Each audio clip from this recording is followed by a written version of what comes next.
স্বামীর থেকে পাওয়া হাত খরচ, এটা একজন স্ত্রীর কাছে যে কতটা আনন্দের সেটা কাউকে বলে বোঝানো যাবে না। কেউ পায় আবার কেউ পায় না, কেউ চেয়ে নেয় আবার কেউ চাইতেও পারে না।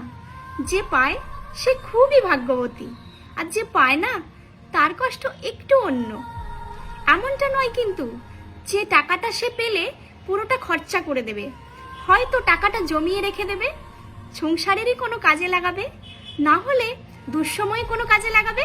একজন স্ত্রী যত টাকাই রোজগার করুক না কেন, স্বামীর কাছ থেকে হাত খরচের টাকা পাওয়ার যে আনন্দ, সেই আনন্দটা একটু অন্য।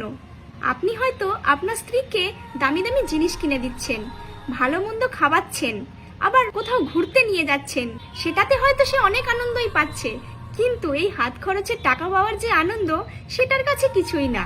অনেকে তো আবার লজ্জায় চাইতেও পারে না, তাই স্বামীর কাছ থেকে হাত খরচ পাওয়ার স্বাদটাও সে পায় না।